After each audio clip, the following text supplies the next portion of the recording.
What's up, guys? Welcome to Daily Dose of Reddit. This is your host, Zach, and today's subreddit is r/TalesFromTheCustomer. Alright, this story's called Entitled Dog Trainer Ignores and Belittles Me, 23-year-old female, and instead flirts with my dad, 54 male, the entire session. Has the nerve to demand $500 from me afterwards. This happened about 6 months ago, and I didn't really think to post about it here until now. Guess I was too blinded by the rage. To make a long story short, I had adopted a Doberman dog after having two in the past. I adopted him out of a situation where he was kept in a very small apartment and wasn't let out a lot. I knew this, and I was prepared to take the steps necessary to help him adjust and cope with such a huge life change. Jack, the dog, is a sweetie and is super lovable, but he had some behaviors that I wanted to work on. So I decided to get a trainer. With my current financial situation, I was able to afford a dog trainer who does home visits and does one-on-one training.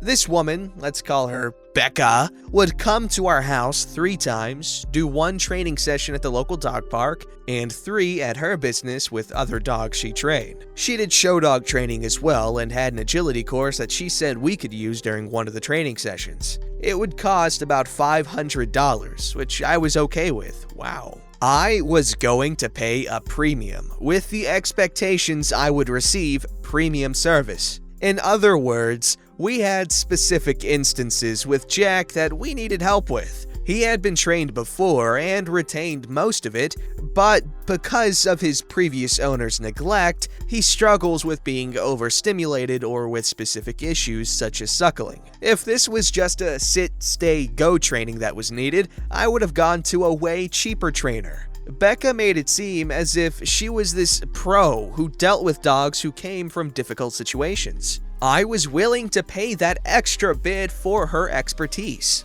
Becca also had great reviews online, claimed to be trained by some big people, and all looked well. There was a $75 charge beforehand in case I canceled my session, and it was non-refundable. I say this so I can make it 100% clear that my name was on the paperwork. My debit card with my very feminine name was charged. It was clear that Becca would be working with a woman. The day of our session comes up and I have my dad, 54 male, home with me just in case any shady crap went on. Just for my own comfort and all. Becca shows up. She's an older white lady in her 60s or so. Okay, whatever. I don't judge on age. She comes in and instantly starts asking my dad questions and ignoring me. Super awkward.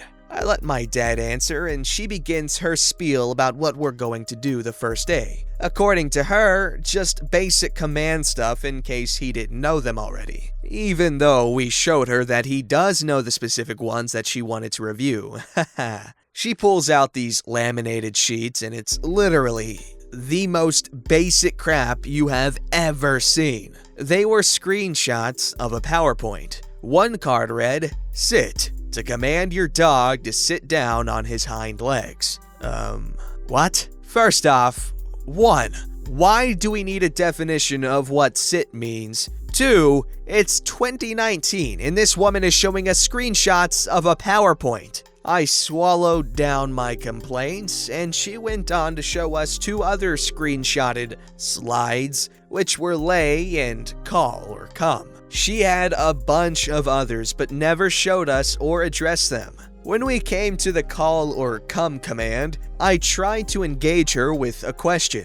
Jack's previous owners didn't take him out much because of their own obligations, so when we do go out, he gets overstimulated. Even just going into the backyard makes him act a little wild. Sometimes it's to a point where he won't come in when I command and just won't budge. He listens to me when he isn't so distracted, so what should I do in this specific situation to calm him down? Becca turns from my dad to me, slow blinks, and then turns back to my dad. "So, how about we take Jack for a walk out front so I can show you how to keep him under control?" Small note. My butt fell off. I walk Jack just fine, and I told her that, but she insisted anyway. Like, okay. She continues to do this 2 more freaking times, just straight up ignores me. My dad sort of shrugs it off, and I think he was doing his best to just take in what she's saying, because if she's not willing to teach me, at least she can help him out. Whatever. So she takes my dad and Jack and heads out front. I follow, but the entire time I'm ignored.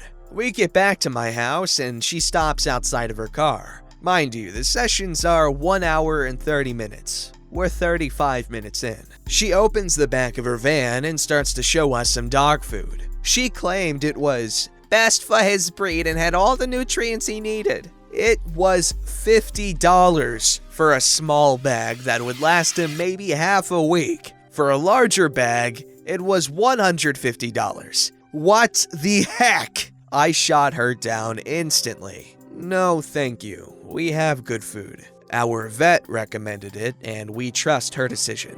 You mean that bag I saw on your counter? No, that's just full of chemicals and it's really no good.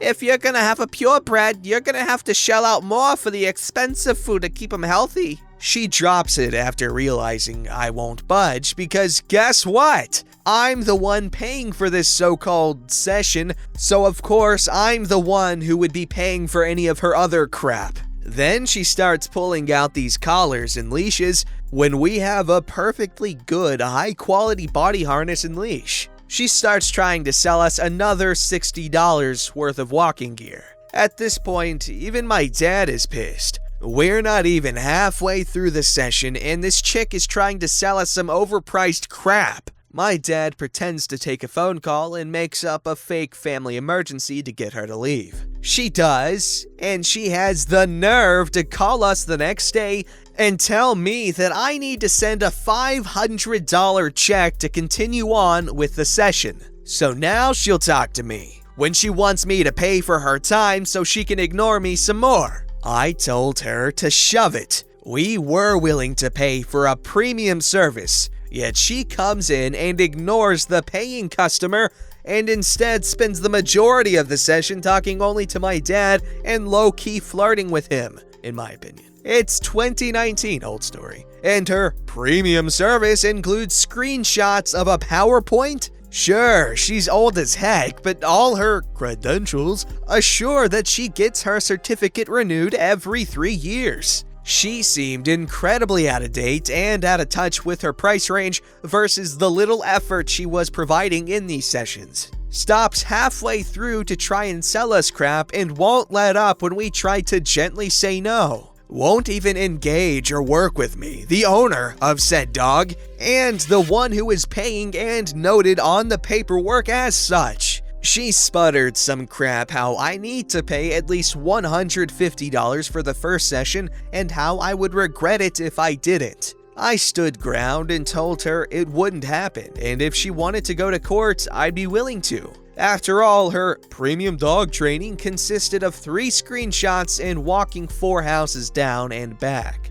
Becca never called back after that. I didn't get anything in the mail. I rechecked online and she still has handfuls of raving reviews. So I left my negative one so no one falls for her crap. I'm guessing that maybe it was because I'm a young woman that she didn't take me seriously. Maybe all the positive reviews were also cranky boomers who bonded with her over her crap business. Who knows? I seriously sat there for a week after what happened. Pissed as heck. Oh, understandable. That's insanely expensive for literally nothing. That woman wanted $500 for a half-baked sales pitch. That's ridiculous. Like 8 or 9 years ago, we had a yellow lab, and he was a great dog. And we had a trainer, and she was in like her 60s or 70s, but she was a great trainer. Because in case you don't know, yellow labs are just freaking crazy. Like they're crazy. They're just crazy in a good way. They have a lot of energy. And she did a great job, keeping him reined in when it wasn't time for that. So yeah, don't hate on the older trainers because guess what? They have experience. But also give the younger trainers a chance to get that experience.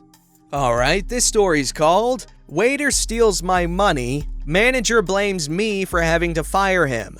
I just found this sub and boy do I have the story for you. It was my best friend's 20th birthday, so myself and our third best friend decided to go to our local chain restaurant. They don't take reservations on the weekend, so we understandably waited a good amount of time to get seated. But our waiter made sure to take extra time to take our orders. He was a middle-aged guy, drenched in sweat and undeniably unhappy. But I get it. I work food and retail, as do my friends, so we are probably more understanding than most. We waited about 20 minutes, watched him buzz by us and serve all the tables around us. At one point, a couple was sat down across from us about 10 minutes after us, and he took their orders first. By then, we had politely told him we were ready to order. My friends ordered their food, and I ordered their Cubano sandwich, specifically asking for French fries with my side of ranch. He looked at me funny and said, "Cubano? Who orders it like that? Literally no one." I nervously laughed, mainly because I didn't know what the hell to say. So we took our orders and went. About 45 minutes go by.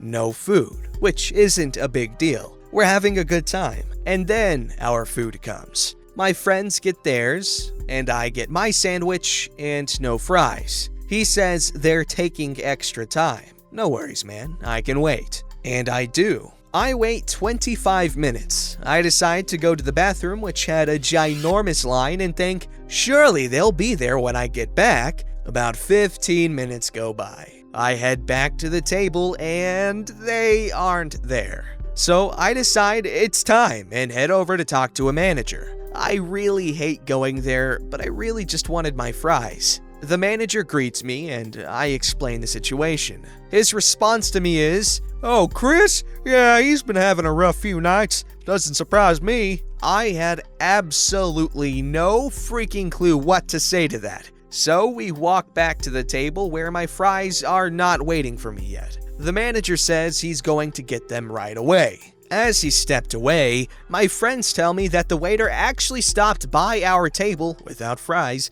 demanding to know where I went. Here's a text of that happening between my friends and I. They felt super uncomfortable and told him the bathroom. He responded by laughing and saying, "That better be where she is." The manager returns with my fries, and we let him know the comments he made. He kind of shrugs and walks away. By now, my food is cold and the waiter comes back. My friends dashed to the bathroom as they saw him approaching, and I pretended to take a phone call to avoid him. Instead of taking the hint, he literally stood at the corner of our table and just side-eyed me the whole time. I didn't even know what to do, so I pretended to hang up, asked him for a check and a box after he wouldn't leave. My friends came back, as did he with the check. Two of them put their meals on a card, and I put $20 down towards the meal. When Chris came by to collect our bill, I told him personally, cash first, then card. And my friends also said, please do cash first, then the card. He repeated it back to us. Great. The bill was around $60. He came back, set down the checkbook, and walked off. My friend went to look at the bill and said, I think he charged the full amount on my card. She checked her bank account, and he charged the full amount on her card. At this point, my friends called Chris over, and we asked him about the $20. He responds with, what $20 bill? I swear to God, smoke came out of my ears. So I went to find the manager again. When I explained the situation, the manager seemed really unaffected, which surprised me. The only things he said to me was,